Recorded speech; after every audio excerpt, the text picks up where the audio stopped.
Good late afternoon or good early evening, everybody. My name is Marty Belsky, and I have the honor to be the president of the Akron-Summit Council on Holocaust and Genocide Education. We're here today to make sure that we continue to memorialize a horrible event and not forget it. Our students and their instructors, we hope, we believe, will be able to enable us to continue to understand the horror and how we overcame that horror to achieve some semblance of improvement. And we hope that the next generation, the generation after that, and the generation after that will help us so we won't ever forget. We're going to start the program first, if we can, with some opening remarks. So I'd like to call upon our mayor, Daniel Horrigan, for his remarks.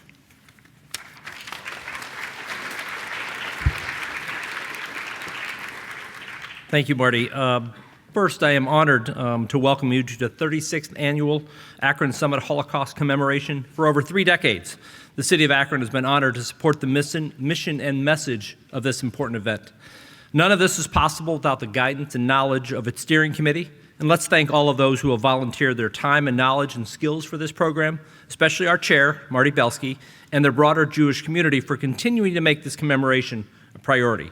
And a special thank you to our partners at Summit County and County Executive Eileen Shapiro. Thank you for, yes, that's a round of applause. And most importantly, a special thank you to all of our contest participants. It's your engagement that will keep these stories of survival alive for generations to come. The winners of the contest this year have created amazing works to commemorate the theme expressed in words in various artistic mediums. Original pieces of written and visual art are now on display through May 2nd, right here in our great downtown Akron Library. And I encourage everyone to appreciate their outstanding work. Thanks to all of you for your support for the Akron-Summit Council on Holocaust and Genocide Education, and for taking part in tonight's event. As you listen to the stories of survival shared today, may each of you take a moment to reflect on them, take them to heart, and pass them along to as many people as you can so they can pay it forward. That's how we keep these undeniable stories of survival alive. Thank you.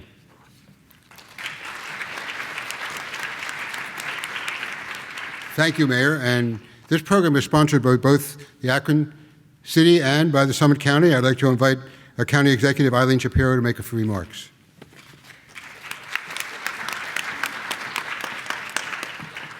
Good evening, everyone, and thank you all for joining us for the 34th Annual Akron-Summit Holocaust Commemoration Awards ceremony. Wow, 34 years. I want to thank the Akron-Summit County Library for hosting this event and supporting the Akron-Summit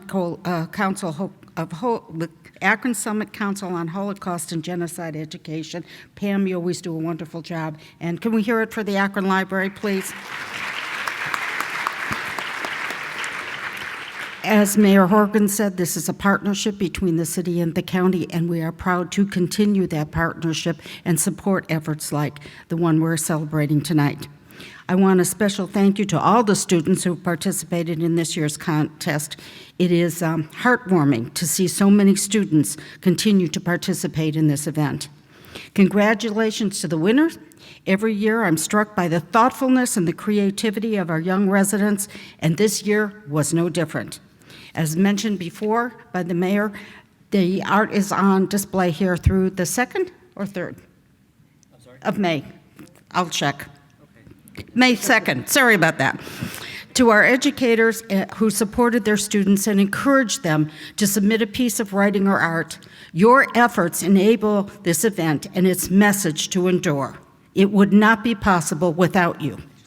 Thank you to all those working behind the scenes to make this event possible, including the board members and other volunteers who helped judge this artwork.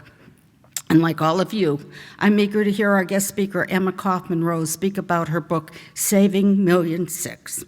Thank you for joining us tonight, Emma. Emma's grandparents, Joseph and Ingrid, survived the Holocaust and witnessed firsthand man's inhumanity, I'm tongue-tied tonight, firsthand man's inhumanity to man. As I reflect on the world today, it is clear that man's inhumanity to man is ever present. One only needs to turn on the television to witness horror and catastrophic unfolding on a daily basis. Tragically, too many have not yet learned the lessons of the Holocaust and genocide. This proves just how much work we have left to do. Learning about the Holocaust enables students, and frankly everyone for that matter, to develop the capacity to be informed, to become active citizens, and to learn from the past to help create a better tomorrow. It teaches us how fragile our systems and structures can be, and how we must always work to ensure that our rights and our freedoms are maintained, and that we must be ever vigilant and take nothing for granted. Let's each one of us continue to do our parts so that when we say never again, it is never again. So let's take a happy moment to reflect on this 34th year of this commemoration and award ceremony, and remember the 34 years of educating our children and providing them the opportunity to creatively express their thoughts on these heavy but important topics. I know these efforts have made a difference in their lives and the lives of the people they touch through their writing and their art. Together, we are building a stronger community and, in turn, a stronger world, one that will never forget the lessons of the past. Thank you all. Thank you for your support, and thank you for keeping this alive.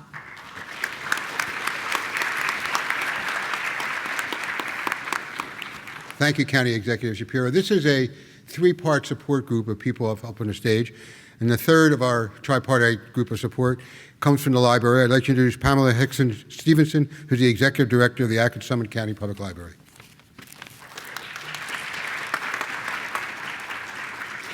Good evening. It is my privilege and honor to bring you greetings on behalf of both the Board of Trustees for the library system and our hardworking staff, many of whom have been involved in helping to bring this event to fruition tonight. Thank you for attending. Congratulations to the winners. The Holocaust commemoration has a special place in my heart because my daughter was an award winner a few years ago. And so this is very important, not only to the community and to the world, but also to me personally. It is absolutely fitting that this commemoration take place in our main library here in downtown Akron.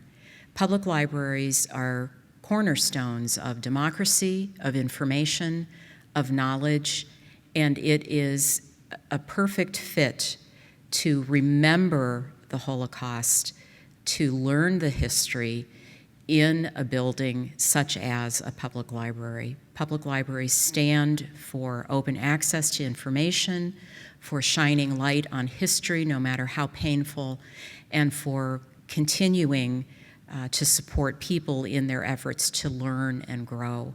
So again, it is my privilege to welcome all of you. Thank you for being here, and I look forward to the rest of the program. Thank you.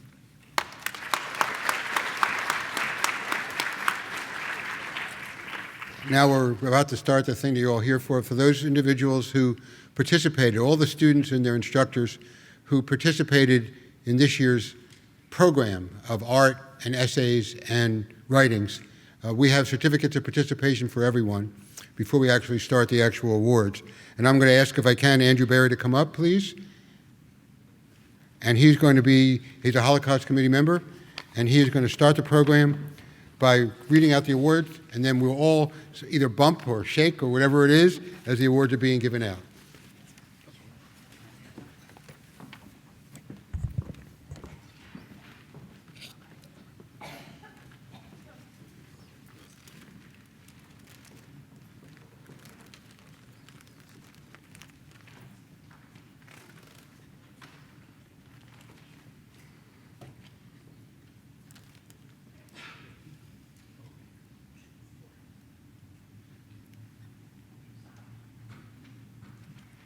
All right, we will start with our Visual Art Division 1.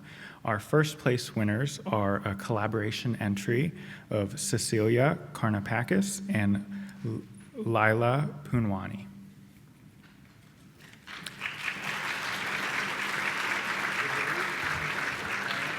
This collaboration is from Hudson Middle School with the teacher Kathy Canton. Our second place for Visual Art Division 1 is Bryce Benela, and He is also from Hudson Middle School with instructor Kathy Canton.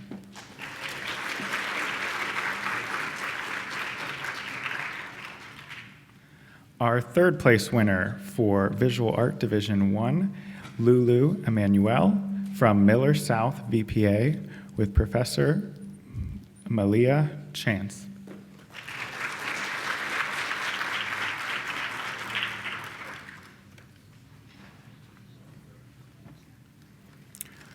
We have a three-way tie for our fourth place winner for Visual Art Division 1, starting with Brianna Ellerson Dreyer from Miller South VPA with teacher Malia Shantz.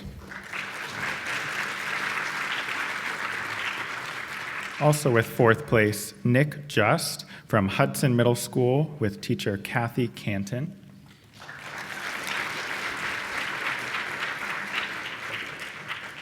Also fourth place, Reed Makula from Miller South VPA with teacher Malia Shantz.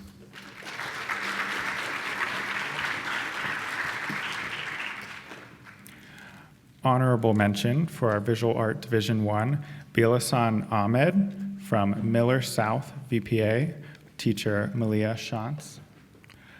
Honorable mention, Iris Amour from Miller South VPA, teacher Malia Shantz.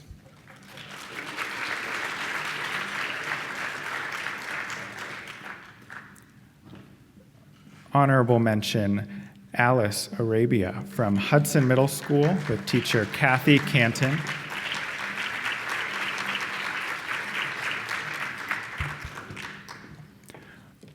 Honorable mention, Susie Ben from Miller South VPA with teacher Malia Shantz.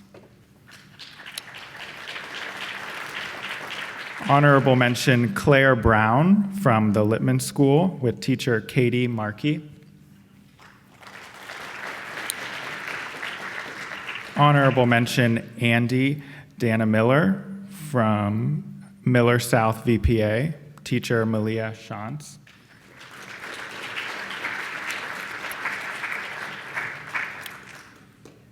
Honorable mention, Jack Donovan from Hudson Middle School with teacher Kathy Canton.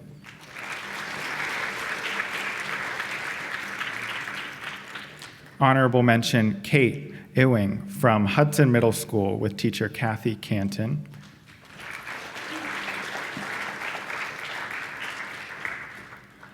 Honorable mention, Rocco Garlando from the Littman School with teacher Katie Markey.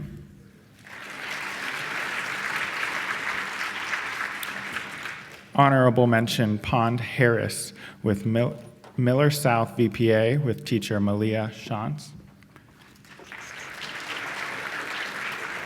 Honorable mention, Abby Holcomb from Hudson Middle School with teacher Kathy Canton. Honorable mention, Alicia Jones from St. Mary's School with teacher Denane Watson.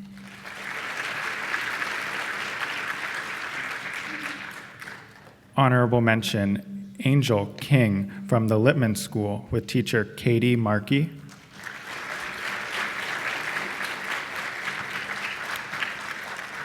Honorable mention, Riley Kirkbride from Miller South VPA with teacher Malia Chantz.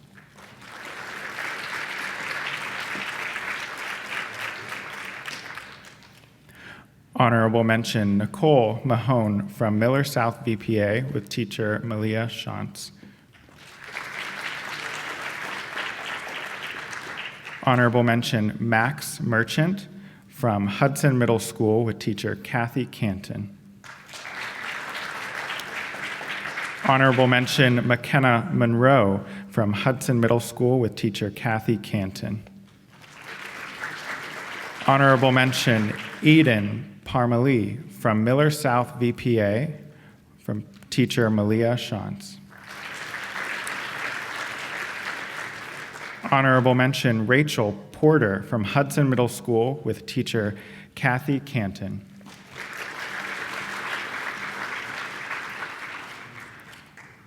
Honorable mention, Isabel Ralph from the Littman School with teacher Katie Markey.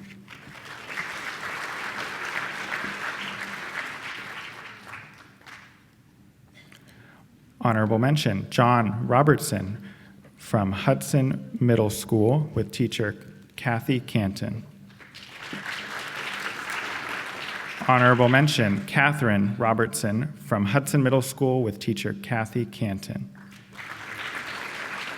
Honorable mention, Roxana Rubiano from Hudson Middle School with teacher Kathy Canton. Honorable mention, Jack Simon from Hudson Middle School with teacher Kathy Canton.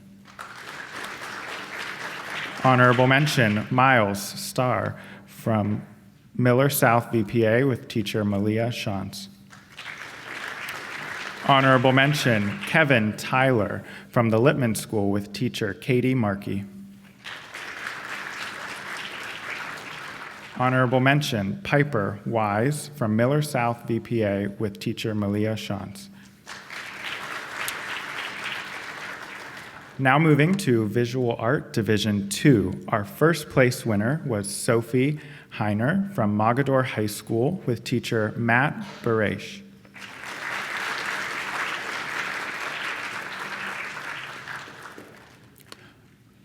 Our second place winner was Eve Brooks from Firestone with teacher Patrick Daughtry.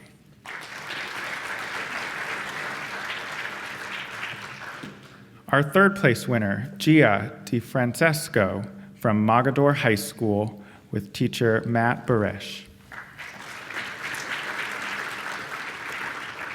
We have a two-way tie for fourth place. Tyler Andrews from Mogador High School with teacher Matt Baresh.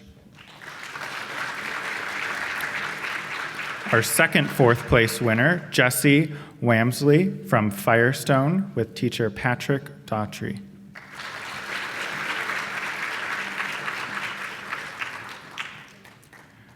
Honorable mention for our Visual Art Division 2, Brooke Bracey from Firestone with teacher Patrick Daughtry.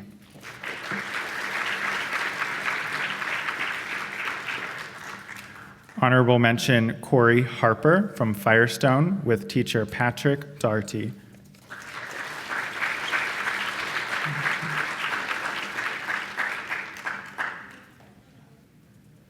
Honorable mention, Ella Julian from Firestone with teacher Patrick Daughtry.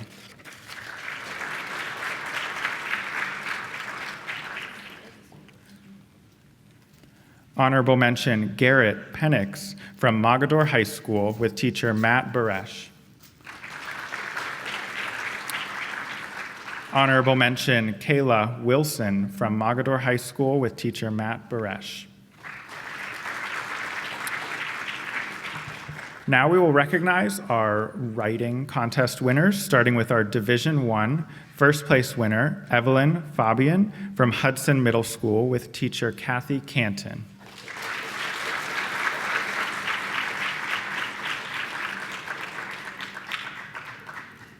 Our Writing Division 1 second place winner, Hugh O'Neill from Copley Fairlawn Middle School with teacher Jennifer Adier.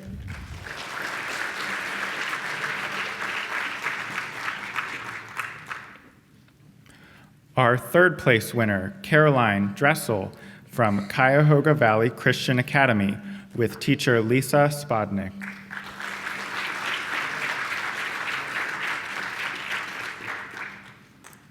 Our fourth place winner, Leighton Chuna from Copley Fairlawn Middle School with teacher Jennifer Adair. Our honorable mentions for our Writing Division 1, Allie Hahn from St. Mary's School with teacher Deneen Watson. Honorable mention, Kylie Jacobs from Copley Fairlawn Middle School with teacher Jennifer Adair.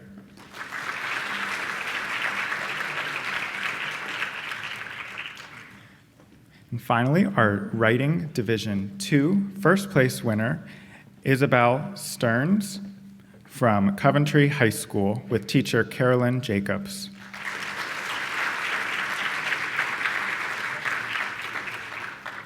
Our second place winner, Lauren Givens with Coventry High School with teacher Carolyn Jacobs.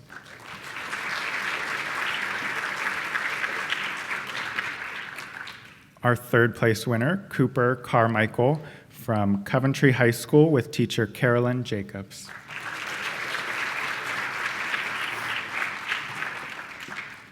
Our fourth place winner, Ella Wilford from Our Lady of the Elms with teacher Elaine Flippin.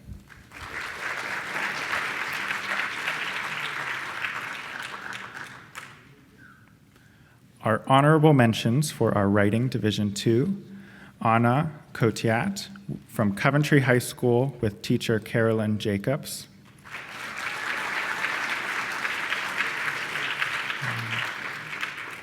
Honorable mention, Nikola Krajanovic from Coventry High School with teacher Carolyn Jacobs.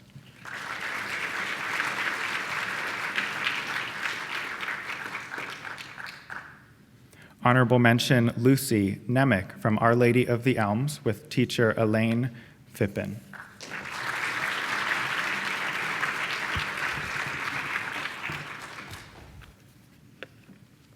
And congratulations to all of our awardees.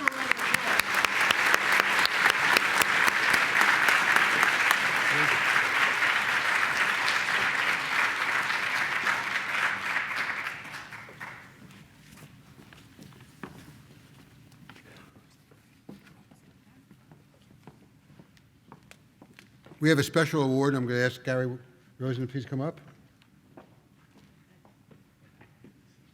This is the Dorothy Jackson Best of the Best Award. Mr. Rosen is going to describe a little bit about what this award is and who Dorothy Jackson was. Gary? Thank you, Marty. It is really a pleasure to come up here and talk to all of you for a few moments about Dorothy Jackson. She was our good friend, and this is the first Holocaust commemoration that she is not able to attend. She passed away, unfortunately, last summer. And I really want to talk to the students that are here today and tell you a bit about Dorothy Jackson.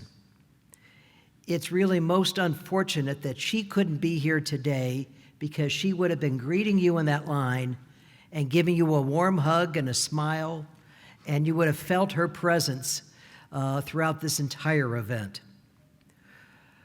Dorothy was for many years a deputy mayor for the city of Akron. But that job title really never described what she did and who she was. And I know because I worked alongside of her for a few years when I also worked for the city of Akron. Dorothy's real job, her real passion, was to care for people and to provide them comfort when they were in need. Everything she did personally and professionally revolved around that, focusing on helping people. This commemoration was Dorothy's passion project. Dorothy instinctively understood the pain, the anguish, the horror of the Holocaust as if she personally was a survivor. She knew that through the arts and writing competition that all of you participated in this year, that we could engage students every year to understand what happened. And that through that process, that we would create a better, a more just community through all of you that participate in the program. The central theme of this program this year and every year is remembrance. And as we pause here today and to remember the victims of the Holocaust and the horrors that occurred because of the Holocaust, we will also joyfully remember our friend, our mentor, and our leader, Dorothy Jackson. When someone dies, it is a Jewish tradition to pray that their memory would always be a blessing. Through this program, through the award that bears her name, and most especially because of all of you students, I know that we will all be blessed by the memory of Dorothy Jackson for years and decades to come. Thank you for being part of this. Thank you for helping us remember Dorothy. We welcome all of you, and we thank you for being part of this project.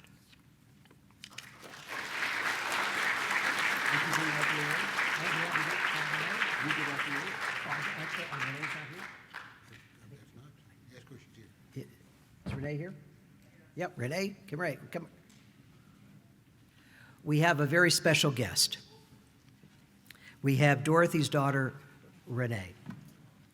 And so, Renee, please come up.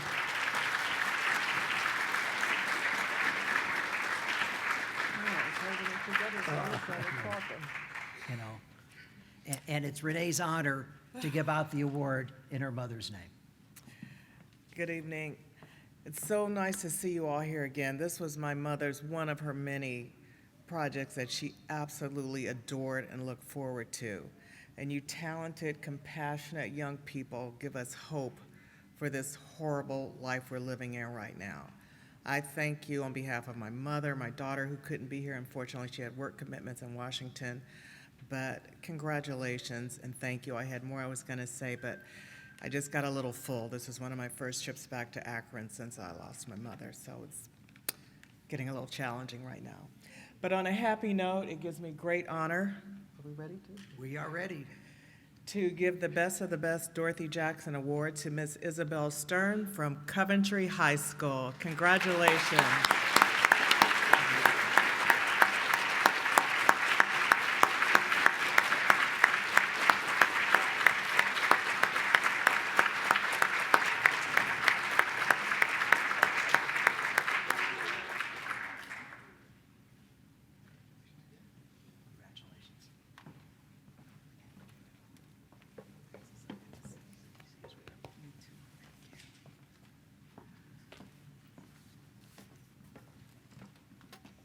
Before we adjourn this part of the meeting, part of the event, let's give another round of applause to all the people who got awards, all the people who were part of this, all the people who participated. Thank you all for participating, and thanks to their teachers, the teachers who work with them diligently. You heard the teachers' names. They're the ones who inspired the students, and I had the chance to look at all the art and to look at all the essays and stories. They really are pretty amazing, and I'm very proud of this generation and this generation to come, and I thank them for helping us to commemorate. We're going to take a very short 3 or 4 minute break as we prepare for the next part, which is the actual commemoration ceremony. So take about a 2 or 3 minute break. We'll be back in a few minutes. Our invocations can be given by Rabbi Chazan Jeremy Lipton, who is my rabbi at Beth El Synagogue, and he's going to make the invocation. Thank you, Marty. Before I begin, I must say how honored I am to be here and truly inspired. Inspired by the work of this organization, inspired by the recognition of the importance of remembering, which is why we're here. As a prelude to the invocation, I'd like to share with you a poem that was written by Avram Shlonsky. He was a Ukrainian-born Israeli poet, and this translation of his poem entitled Vow was shared with me by my father's first cousin who survived the Holocaust from a small town in the Ukraine. My eyes have witnessed the bereavement, and my twisted heart is filled with outcries. My inner compassion has always led me to forgive until the times came that would not allow me to forgive. I then made an oath to remember everything, to remember and to never forget. Never forget up to the 10th generation, until my sorrow will subside, until they all will be gone, until all chastisement will end. Mourning is in vain if the angry night passes. Mourning is in vain if in the morning I return to my ways, and I will have learned nothing again. Today, in anticipation of Yom HaShoah, Holocaust Memorial Day, which begins tomorrow night, we remember the millions of victims of the greatest crime of man, against the young, the old, the innocent, The 1.5 million children starved, shot, given lethal injections, gassed, burned, and turned to ash because they were deemed guilty of the crime of being different. We remember what happens when hate takes hold of the human heart and turns it to stone. What happens when victims cry for help and there is no one listening. What happens when humanity fails to recognize that those who are not in our image are nonetheless in God's image. We remember and pay tribute to the survivors who bore witness to what happened and to the victims, so that robbed of their lives, they would not be robbed also of their deaths. We remember and give thanks for the righteous of the nations who saved lives, often at risk of their own, teaching us how, in the darkest night, we can light a candle of hope. Today, as we anticipate Yom HaShoah, Holocaust Memorial Day, we call to you, Almighty God, to help us to hear your voice that says in every generation, do not murder. Do not stand idly by the blood of your neighbor. Do not oppress the stranger. We know that while we do not have the ability to change the past, we can change the future. We know that while we cannot bring the dead back to life, we can ensure that their memories live on and that their deaths were not in vain. And so, in anticipation of this Yom HaShoah, this memorial to Holocaust Day, we will commit ourselves to one simple act. In Hebrew, the word is yizkor. In English, it is to remember. May the souls of the victims be bound in the bound of life eternal. And together, I ask you to join me in saying, Amen.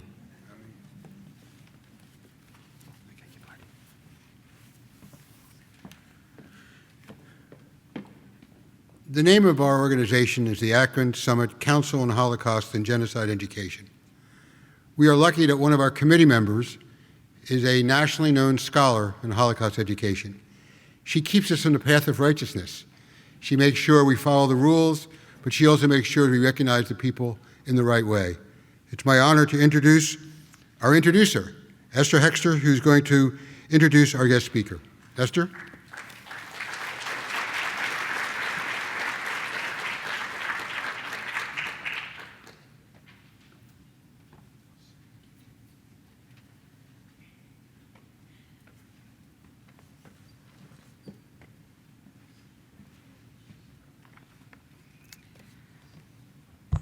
I am very honored to have this lovely opportunity.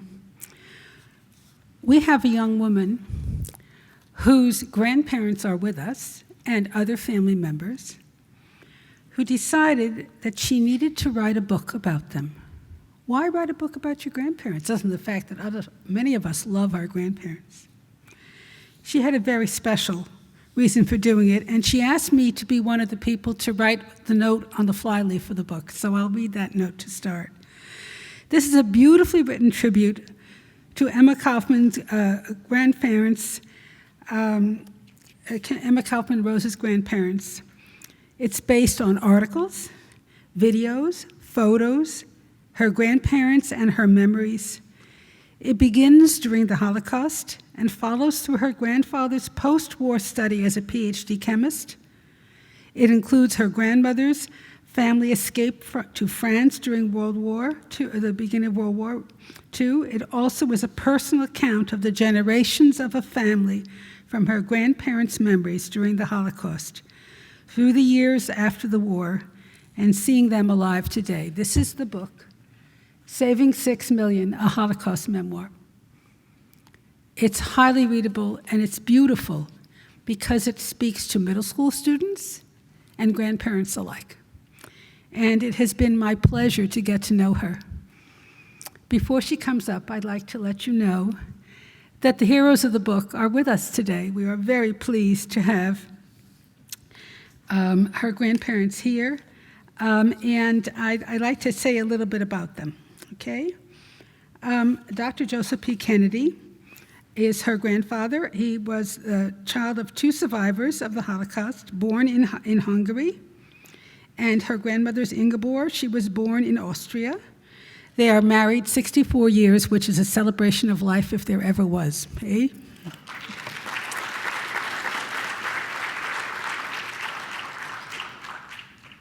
The lens of their middle granddaughter, this memoir will give the readers and them an emotional and poignant journey. It's highly readable. I invite you to make sure you get a copy. And Emma, we are going to have book plates outside for you to be able to order them on your own. It's easier than for us to bring them in. So if you stop at the desk in the front, there'll be people to assist you. I'd like to invite Emma Kaufman-Rose.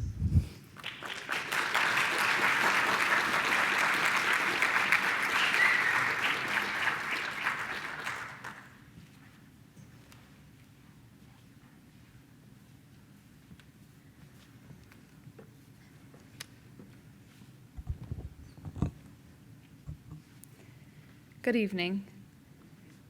First and foremost, I would like to thank Esther for that wonderful introduction. To be here, standing in front of all of you this evening, is both surreal and extremely humbling.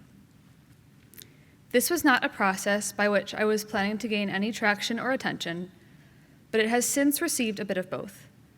This process, writing this book, was for one reason and one reason only: to give my family, namely my grandparents, my future children, and their children, and so on and so forth.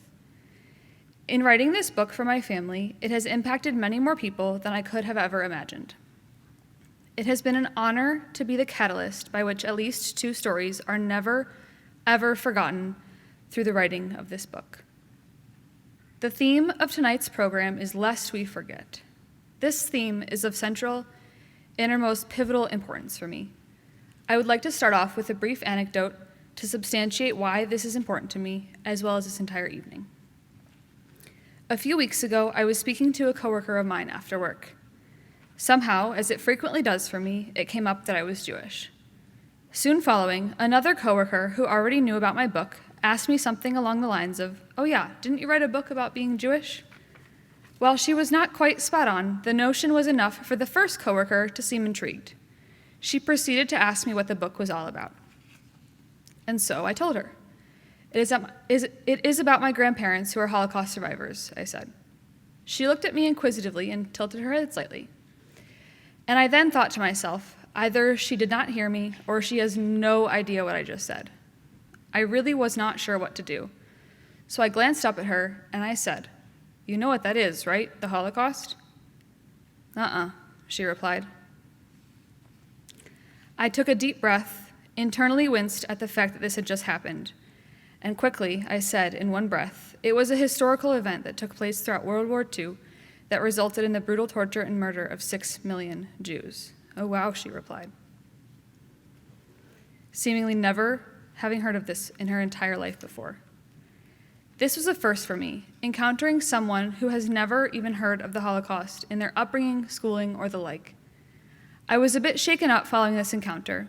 It really bothered me that something that is so significant in my life has never even grazed her mind. And from this, I have realized, in order for us not to forget, we must first know. Lest we forget implies that we should not forget, implies that we must not forget, implies that we, as people who are informed and do know, should not be bystanders, and we cannot be bystanders. Lest we forget the 6 million lost, lest we forget the stories of the 6 million lost, lest we forget the stories of each and every survivor, egregious as they may be, each one has a great significance in this world. They are vital to the continuation of the Jewish people and their story that we must work hard to preserve. We must be held responsible for being the catalyst by which these stories are remembered.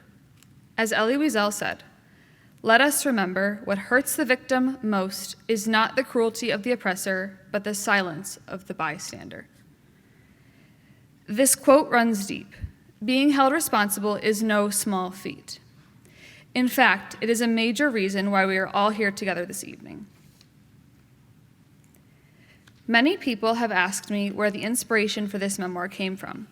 Aside from wanting to commemorate so many amazing memories from my family, there was in fact a distinct moment when I realized that I wanted to take on this massive project. Mid-May 2018, the University of Akron put on a birthday party for my grandfather. He was turning 90 years old. For anyone, this is a momentous and laudable age, but for a Holocaust survivor, even more so. The president of the University of Akron stood up to make a speech to honor him and celebrate him and my grandmother and their achievements together. During the speech, the president began explaining to the audience some of the things that my grandfather had achieved alongside my grandmother's irreplaceable support. The president continued on and explained one of the most successful achievements, which was the patent for the Boston Scientific drug-eluting stent, or the material which coats the device that goes into your artery after a heart attack or having other vascular issues. He paused, and then he said, and with this invention, 6 million lives have been saved. As I describe in the book, my breath became short following this comment. It was at that very moment that I knew I had to write everything I knew down. There was no time to waste for me. I knew I would not have forever to do this project. And so, about a year following, I began to work hard to compile everything I knew. All the way back to their early childhood stories and up until today, I wrote and I wrote and I wrote. I started to listen closely, take notes quietly, and concentrate on what would be important to include and what would not be necessary to include. I did this because I knew that I wanted to keep it as a surprise for my grandparents, but I wasn't sure how I would get any more information that I may have needed, such as specific dates or family names that I wasn't sure of. When the pandemic began, we decided to start weekly video chat sessions with our whole family. It only got hectic a time or two, as you may be able to imagine. As we began to sit there doing nothing on Zoom, someone, I believe it was my innovative mother, had the idea to have my grandparents, otherwise known as Papa and Grandma to myself, my siblings, and my cousins, tell stories each week for at least part of the craziness that is a 15-person Zoom session, including 5 kids under the age of 5. We really needed something productive to take up our time. Once these stories began, it was a simple enough task for someone to video record them, and for me to take notes during these retellings. As the Zoom sessions went on, I gathered a lot of information. I would ask follow-up questions throughout the Zoom sessions, and then I would sneakily email my grandparents saying things like, who was born on this and that day, or what was the name of the street where this and that happened, but never giving away what I was doing. Whenever they asked me why I needed to know something, which they asked me quite frequently, I shrugged it off as best I could and told them that I was just very curious. It wasn't too believable, but they did not get suspicious to the capacity of what I was doing. When all of this came to a head, I got to give them this book as a gift. I gave them the book during the first night of this past Hanukkah. They opened it, but they weren't immediately sure what they were looking at. They soon realized, and if I remember correctly, they were pretty shell-shocked at first. After giving them this gift, I now feel like I not only know my grandparents' stories better, but I also have a better grasp on the Holocaust and other historical events that took place around this time. I not only know my grandparents' lives better, but I have done something to commemorate the stories of Holocaust survivors everywhere whose stories are not known. As refreshing as it is to talk about the inspiration for this book, I think it is equally, if not more important, to address the reason that I wrote this book. It is also imperative to address what I have purported to do by attempting to preserve these stories. Hitler tried to, and succeeded in, killing 6 million people who were just like my grandparents, Jewish. Yet my grandparents have tried to, and have since surpassed, saving millions of lives out of the goodness of being decent human beings. As my grandfather says, he only did it out of the goodness of his heart.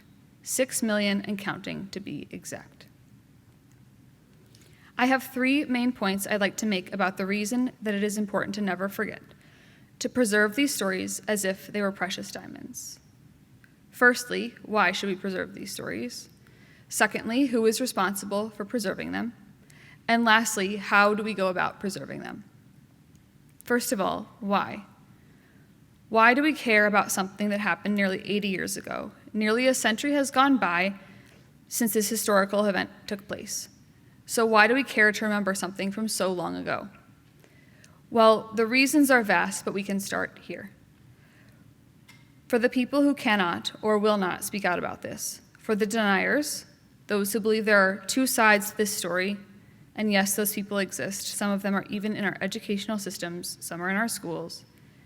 And as terrifying as this may be, we must know why we are doing this. Why we are trying to save these stories and hold on to them for dear life. Because there are not two sides to this story. Because these are historical facts that persist over time, which will never stop being true.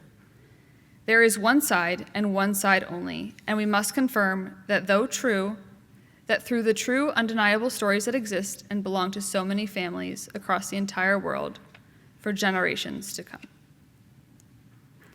Secondly, who? On whose shoulders does this responsibility fall? Well, for starters, every person here tonight is now responsible.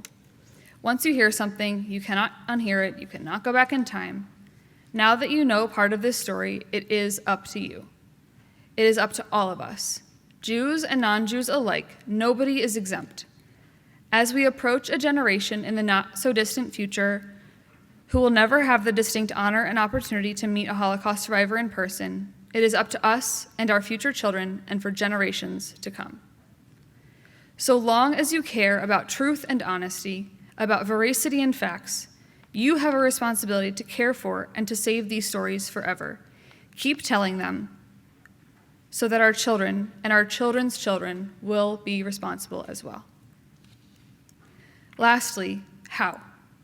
I will first speak for myself. Yes, I know I wrote the stories down that I know in a book, and it seems like my job might be complete. However, my work is far from being done. We are never done learning. We are never done honoring these people. Now, it is important to distinguish between dwelling on the past and preserving the past. But how else can we preserve these stories? By asking questions, never ceasing to be inquisitive, and always having a mind ready to learn. As my grandparents have drilled into my brain, the moment we stop learning is the moment that we die. And the moment we stop learning about this is the moment that these stories will die. And this is not an option, in my own opinion. For anyone who hasn't, I urge you to write down everything you can. Document anything, videotape anything and everything that seems big or little, small or not.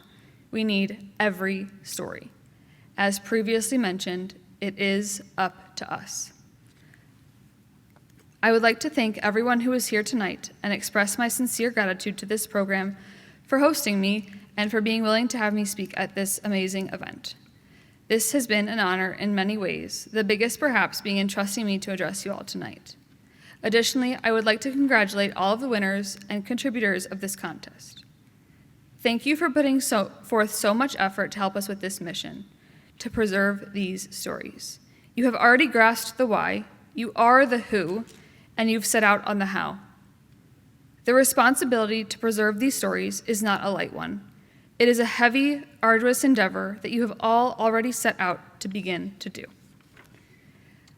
Lastly, I'd like to thank my grandparents, Ingrid and Joseph Kennedy, who are sitting right here and right there in front of me today. Without you both, I would quite literally not be standing here today, but I also would have experienced life in a very different way. As I have always said, you too did not go through this so that I can just throw my Judaism to the wayside. You did not go through this so that I can just ignore an entire side of who I am. I promise to cherish familial values, educational values, and Jewish values so long as I am here to tell the tale. I am proud of who I am, proud of where I come from, and I am most proud to call you both my grandparents. Thank you.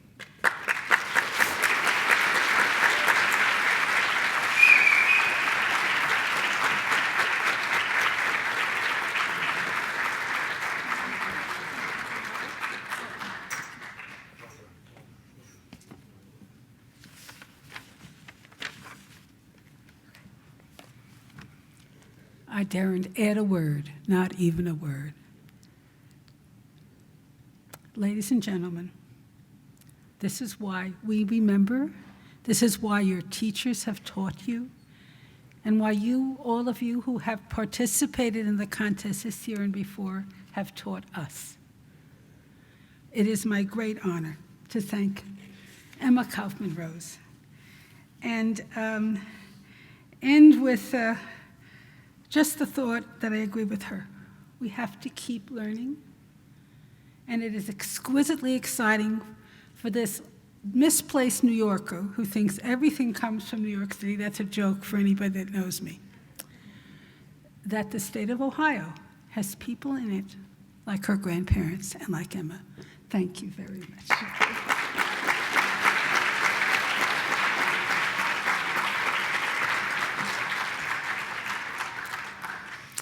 I have the honor to bring us a little closer to the end of our commemoration. It has become a tradition in the Jewish community to have a special candle lighting ceremony in memory of and honor of the victims of the Holocaust. And over the years of the city and now the county doing this commemoration, we have adopted that honor. So I'm calling all of the first place winners, right, from tonight's contest to come up and come and stand behind the candles, right? And I'm going to explain what's going to happen, but I'll give you a chance to come up first. It's traditional in Judaism on the anniversary of the death of a loved one to light a memorial candle. And somebody made the decision a number of years ago that we should light candles in memory of the 6 million. And then somebody said, no, we should light 7 candles. The 7th for all the righteous who helped. And that's just as important. So these beautiful young people from the greater Akron-Summit County area are going to light the candles one at a time. And if you can, I invite you to stand. Okay?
Thank you. Thank you. We'll leave the candles lighting as long as we're all together, and then we'll douse them. I've had the privilege, please sit. I've had the privilege of serving on this committee from its very inception. The man who was then the head of Federation asked me to help because I ran a teacher center for 25 years, one portion of which was a Holocaust Teacher Center. And it's been my great honor to thank Akron and Summit County for thinking it's important enough to help all of us remember. Marty?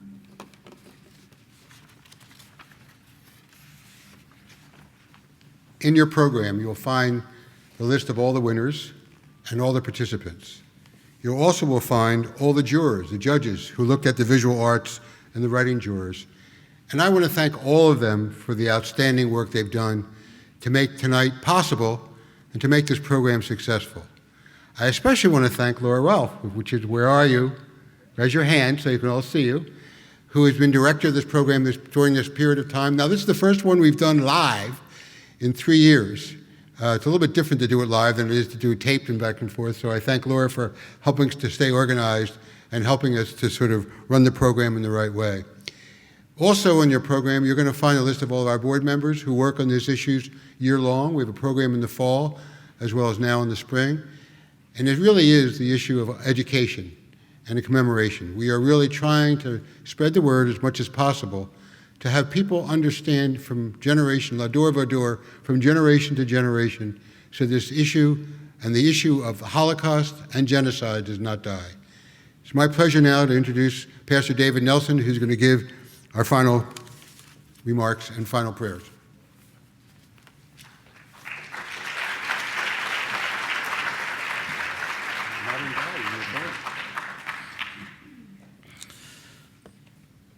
Again, it's an honor to be here with all of you, certainly on today, for a day of remembrance on today, and to all of the presenters and all of the award winners.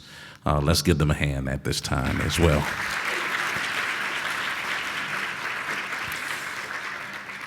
Let's bow in prayer. Blessed are you, Lord our God, the King of the universe, who have granted us life, sustained us, and enabled us to reach this occasion, who bestows good things upon the unworthy and has bestowed upon us his very goodness. Gracious and merciful God, we thank you for this gathering, the importance of this event of remembrance and reflection. For all of those survivors and descendants of the Holocaust, we will never forget. And thank you, God, for the survivor stories of so many that has given hope to so many. So we call on the God of our weary years, God of our silent tears, God who has brought us thus far along the way. We thank you for your gracious hand as you have kept us, carried us through many dangers, toils, and snares. Your grace has carried us thus far.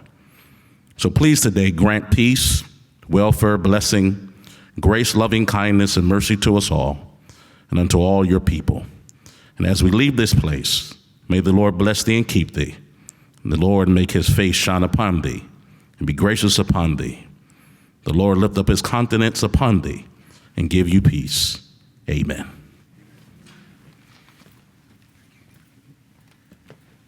Thank you all for coming. Go outside if you want to greet our speaker, and she's going to have, sorry? What?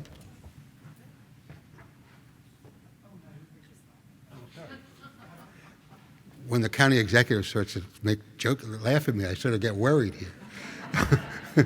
I want to thank you all for coming, and thank you all for being here and helping us commemorate not a very happy event, but something we're very proud to be able to commemorate, and again, from year to year and door to door, from generation to generation.